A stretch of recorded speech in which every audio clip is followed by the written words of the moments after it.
جس کے باہر بڑے بڑے محلات اور بینک اکاؤنٹس نہیں ہیں، جس نے یہاں سے منی لانڈرنگ کر کے پیسہ باہر نہیں بھجوایا. میں اس پاکستانی سے بات کر رہا ہوں جس کا جینا مرنا پاکستان میں ہے، جس نے پاکستان کے ساتھ اوپر جانا ہے اور پاکستان کے ساتھ ہی نیچے آنا ہے.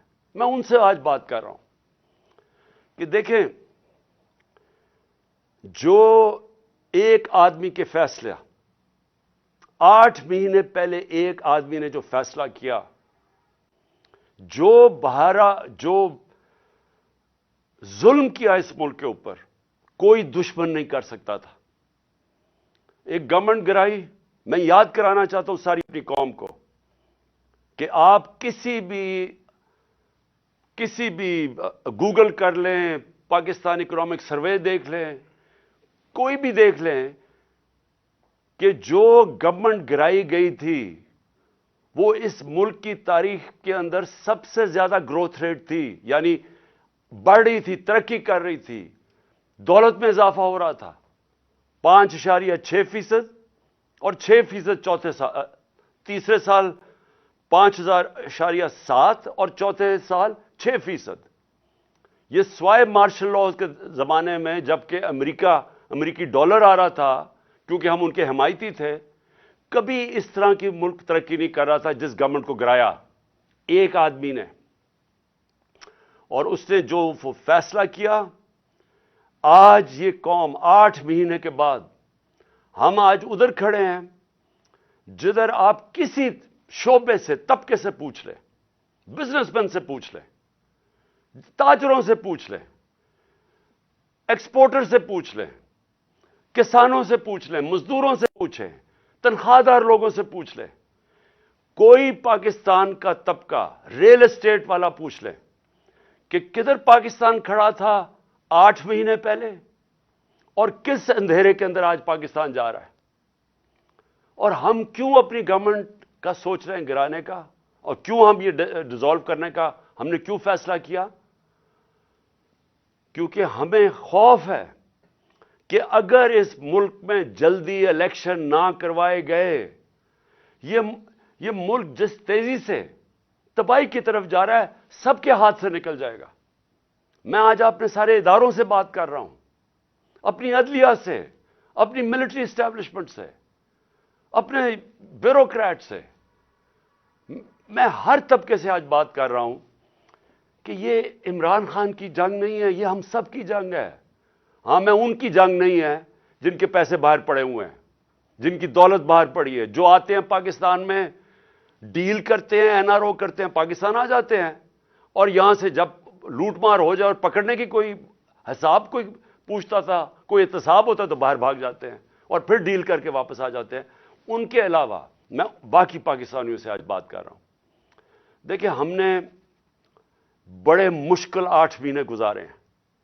میں نے اس طرح، یہ میں بار بار کہتا ہوں، جو مجھے ایک آدمی نے جس طرح کی دشمنی کی ہے ہمارے ساتھ، ایک آدمی نے جس طرح کی دشمنی کی ہے، میں سمجھتا ہوں کہ میں نے 50 سال سے قوم مجھے جانتی ہے، مجھے کبھی اس طرح کا احساس نہیں ہوا جس طرح کہ ایسے کہ میں کوئی غدار ہوں ملک کا، کوئی ملک دشمن ہوں.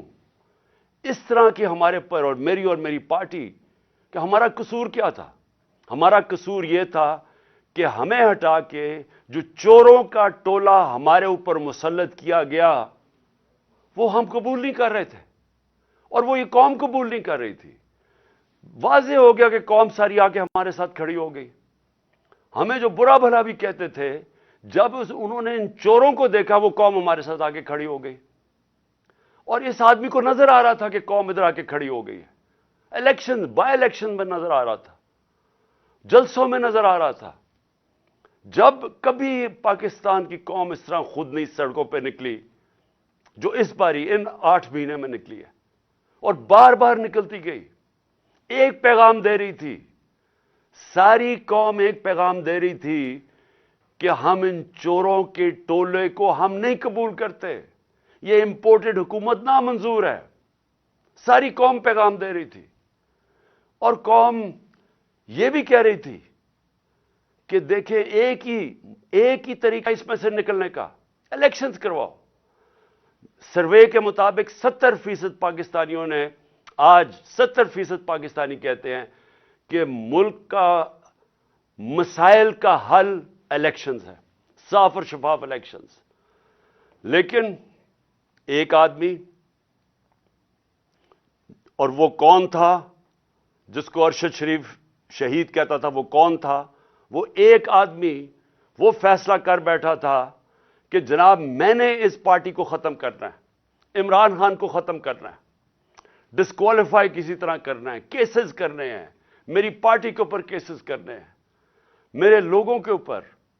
جو شہباز گل سے کیا گیا, جو اعظم سواتی سے کیا گیا, جو جمیل فاروقی, جو ارشد شریف جیسے لوگ, جو یہ سمجھتے تھے کہ ہماری حمایتی ہیں یا وہ ہمارے لیے لکھ رہے ہیں یا ہمارے لیے بول رہے ہیں, ان سب پہ تشدد کیا گیا.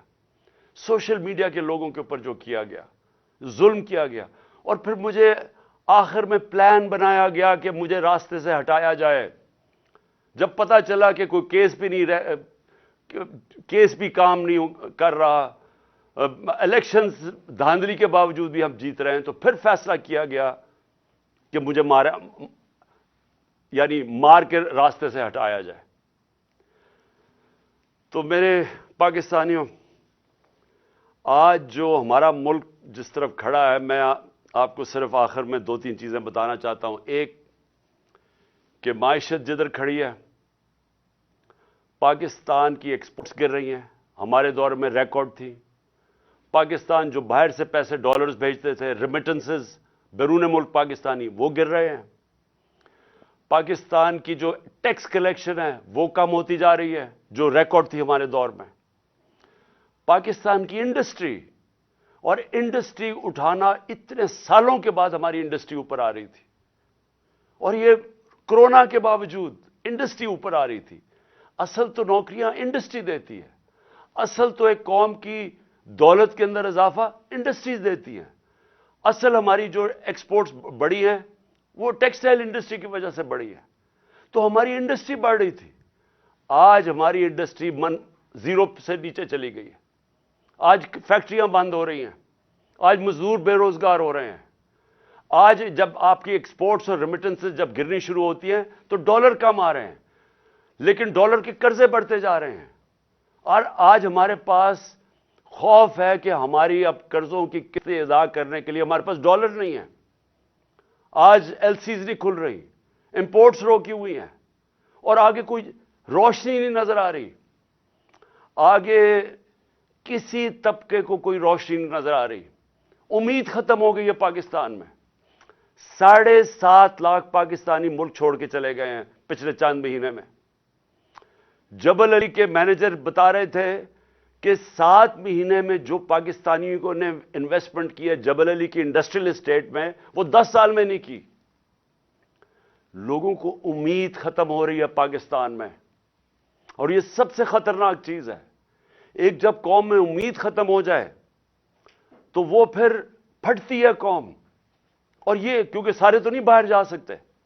تو مجھے جو اس وقت, میں اپنی ساری جو پھر سے میں بات کرتا ہوں, میں سارے اداروں سے بات کر رہا ہوں, ہر طبقے سے بات کر رہا ہوں, مجھے جو اس وقت کہنا ہے وہ یہ کہ دیکھیں, آج ایک چیز نہیں ہے جو پاکستان کی ان 8 مہینوں میں بہتر ہوئی, جو ایک آدمی کا فیصلہ تھا. ایک چیز بہتر نہیں ہوئی. آج ذرا دیکھیں دہشت گردی, پاکستان میں دہشت گردی دیکھیں. ہمارے جب دور میں تقریباً دہشت گردی کنٹرول ہو گئی تھی. ہم نے باڑ لگا دی تھی افغانستان میں جو ادھر سے دہشت گردی ہوتی تھی. پھر جب گورنمنٹ بدلی تو ہماری نئی حکومت سے سب سے بہترین تعلقات تھے افغانستان میں. آپ کو پتہ ہے کہ جتنی ایویکویشن جو افغانستان سے ہوئی وہ پاکستان نے, کیونکہ ہمارے تعلقات اچھے تھے, ہم نے ہماری وجہ سے کئی لاکھوں لوگ افغانستان سے ایویکویٹ ہو کے گئے. مجھے دنیا کے بڑے بڑے پرائم منسٹرز نے, یورپین پرائم منسٹرز نے, کینیڈین پرائم منسٹرز نے میرا شکریہ ادا کیا کہ ہم نے پاکستان نے ان کی مدد کی افغانستان سے لوگ نکالنے کے لیے. ہم وہ گورنمنٹ تھی جو سب سے قریب تھے افغانستان سے، جو موقع ہمیں ملا کہ جو افغانستان سے دہشت گردی آتی تھی، کیونکہ اب ایک ایسی حکومت آگے جس سے ہمارے تعلقات اچھے ہیں، ہم روک سکتے تھے۔ آج کیا ہے؟ آج دہشت گردی جو بڑھتی جا رہی ہے، پہلے ملاکنڈ کے اندر، وزیرستان کے بارڈر ایریاز پہ، پھر یہ جو بنو میں ہوا ہے، اور میں آج اپنی ساری قوم کی طرف سے زرار کمپنی کے کمانڈوز کو سلام پیش کرتا ہوں کہ آپ نے اپنی جان کی پرواہ نہیں کی ہماری حفاظت کرنے کے لیے۔ لیکن میں سوال یہ پوچھتا ہوں کہ کدھر ہے ہماری فارن پالیسی؟ جو فارن منسٹر بنایا گیا ہے وہ اب تک $2.25 ارب خرچ کر چکے اپنے دوروں پہ۔ مجھے بتایا اس کا پاکستان کو کیا فائدہ ہوا؟ $2.25 ارب خرچ کر چکے اور ابھی تک افغانستان نہیں گیا۔ ہمیں تو سب سے زیادہ ضرورت ہے کہ ہمارے افغانستان سے تعلقات ٹھیک ہوں، تاکہ یہ جو اب مسئلے مسائل آ رہے ہیں، ہماری دہشت گردی ہے، جتنے ہمارے اچھے تعلقات ہوں گے اتنی بہتر چانس ہے کہ ہم دہشت گردی کے اوپر قابو پا لیں۔ لیکن ہم تصویریں دیکھ رہے ہیں کہ اربوں روپیہ ہم نے جو خرچ کر کے باڑ بنائی تھی، جو فینس بنایا تھا بارڈر کے اوپر، وہ توڑا جا رہا ہے۔ تصویریں آ رہی ہیں کہ وہ باڑ ہی اکھیڑی جا رہی ہے۔ تو کدھر ہے ہماری فارن پالیسی؟ اور دوسری چیز، میں یہ سوال پوچھنا چاہتا ہوں کہ آج ہمارے پاکستانیوں کو سب سے بڑا مسئلہ کیا ہے؟ کیا ہے سب سے بڑا مسئلہ؟ ایک دفعہ ہماری تحریک چلی تھی، تحریک پاکستان، ملک کو آزاد کرنے کے لیے۔ پھر ایک دفعہ اور ایک عوام کھڑی ہوئی تھی روٹی کپڑا مکان پہ، کہ عوام کا پہلی دفعہ کسی نے نام لیا تھا کہ ہاں عوام کے بھی مسئلے مسائل ہیں، نہیں تو امیر امیر ہوتا جا رہا تھا، تو یہ خوف تھا کہ عام لوگوں کے پاس فرق بڑھتا جا رہا ہے امیر غریب میں۔ آج ایک ہی مسئلہ ہے پاکستان کا، اور وہ ہے جس کو انگریزی میں کہتے ہیں رول آف لا، انصاف، قانون کی حکمرانی۔ یہ جنگ جب تک ہم اب یہ جنگ نہیں لڑیں گے، اور میں اپنی ساری قوم کو کہہ رہا ہوں، جب تک ہم یہ جنگ نہیں لڑیں گے، ہمارے ملک کا اب کوئی مستقبل نہیں ہے۔ اللہ نے ہمارے اوپر ایک چیلنج دے دیا ہے کہ اگر تمہیں پاکستانیوں اپنے آپ کو بچانا ہے تو انصاف قائم کرو۔ اور انصاف کیا ہے؟ انصاف کا مطلب یہ ہے کہ قانون کے اوپر کوئی نہیں ہے۔ میں جو بار بار حدیث آپ کو بتاتا ہوں، نبی صلی اللہ علیہ وسلم نے تقریباً 1500 سال پہلے کہہ دیا تھا کہ طاقتور اگر چوری کرے اور اسے نہ پکڑو اور کمزور کو جیل میں ڈالو، چور کو، وہ قوم تباہ ہو جاتی ہے۔ ہم تباہی کی طرف جا رہے ہیں اگر ہم اس ملک میں انصاف نہیں قائم کرتے۔ آپ کے سامنے اعظم سواتی ہے، کس چیز کے اوپر اس کو سزا مل رہی ہے؟ کہ کیا اس نے کہا کہ جنرل باجوہ نے NRO2 دیا ہے؟ کیا اس کے اوپر سزا مل رہی ہے ایک سینیٹر کو کہ اس کو ظلم کیا؟ اس کو جو یعنی کوئی تصور کر سکتا ہے کہ ایک 75 سالہ آدمی، ایک معتبر، ایک شہری جس نے باہر پیسے بنا کے پاکستان آیا ہے، اپنی انویسٹمنٹ کی ہے، اس سے جس طرح انہوں نے مارا بچوں کے پوتوں کے سامنے، اور پھر اس کو جو ننگا کیا، پھر اس کی بیوی کے سامنے گندی ویڈیو ڈالی، ہمیں یعنی میں سوچتا ہوں کہ اللہ ہم کتنا اور گریں گے۔ یہ جس ایک آدمی نے فیصلہ کیا ان چوروں کو مسلط کرنے کا، ہمارے سے یہ چور ہضم کروانے میں ہم کتنا اور نیچے گریں گے۔ کیا کیا نہیں ہوا کہ گندی ویڈیوز، کوئی آڈیوز نکل رہی ہیں، بچے ہمارے دیکھ رہے ہیں، سارے سوشل میڈیا پہ گند دیکھ رہے ہیں، صرف اس لیے کہ کسی طرح بلیک میل کیا جائے، بس کسی طرح یہ ہم ان چوروں کو ہضم کر لیں کہ ہم کہیں جی یہ جو چور اوپر آپ نے مسلط کیے ہیں، جو کہ جنہوں نے 30 سال سے ملک کو لوٹ رہے ہیں، وہ لوگ جو کہ 60% سے زیادہ کیبنٹ ضمانت پہ ہے، کرپشن پہ، اور وہ جو کہ ہر روز کیبنٹ بڑھتی جا رہی ہے۔ ایک طرف ان کے اوپر خزانہ خرچہ جا رہا ہے، پنجاب کے کوئی 170 ارب دینے ہیں، ادھر پختونخوا، اب پختونخوا کی حکومت کو ذمہ دار ٹھہرا رہے ہیں دہشت گردی کا، پیسے تو دیے نہیں ان کو. ہم نے کیوں زیادہ پرانا قبائلی علاقے کے لیے ہم نے کیوں سب سے زیادہ پیسے دیے تھے پرانے قبائلی علاقے کو, مرج ڈسٹرکٹس کو؟ کیونکہ ہمیں تب بھی پتا تھا کہ اگر ہم نے وہاں ڈیولپمنٹ نہ کی اور وہاں مدد نہ کی, کیونکہ جو سب سے زیادہ وار آن ٹیرر میں علاقہ متاثر ہوا تھا, وہاں پھر سے مسئلے شروع ہو جائیں گے. انہوں نے ہمیں پیسے نہیں دیے, پختونخوا حکومت کو پیسے نہیں دیے, ان کے تنخواہوں کے لیے ان کے پاس پیسے نہیں ہیں. گلگت بلتستان والے وہ کہہ رہے ہیں ان کو پیسے نہیں دیے, آزاد کشمیر گورنمنٹ کہہ رہی ہے وہ پیسے نہیں دیے, پنجاب جس طرح میں نے کہا وہ کہہ رہے ہیں 170 ارب روپے نہیں دیا.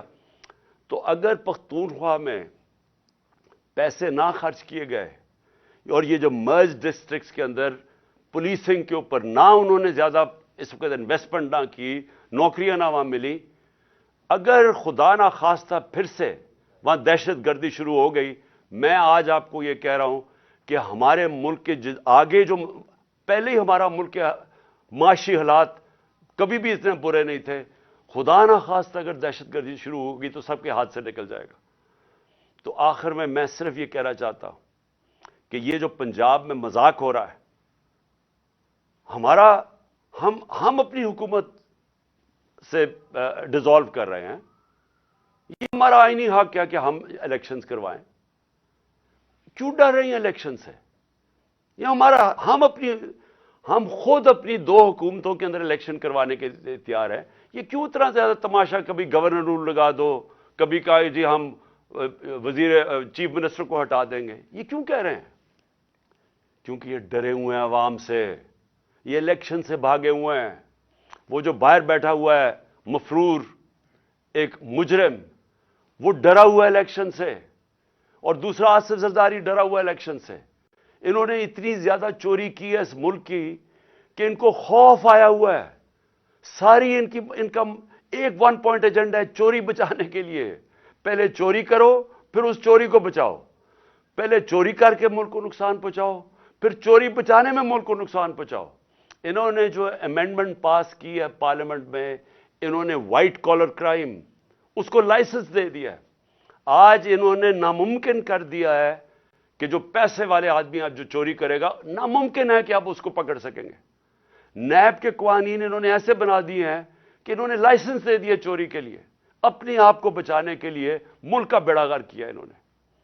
اور آج سوال کیا ہے کہ ساری قوم کو پتہ ہے, سارے چاہے وہ اکانومسٹ ہے, چاہے وہ بزنس مین ہے, چاہے وہ پروفیشنلز ہیں, سب کو پتہ ہے کہ اس وقت اس دلدل سے نکلنے کا صرف ایک راستہ ہے, صاف اور شفاف الیکشن. لیکن یہ جو 2 چور ہیں اور ان کے ساتھی جو ہیں, یہ الیکشن نہیں ہونے دیں گے.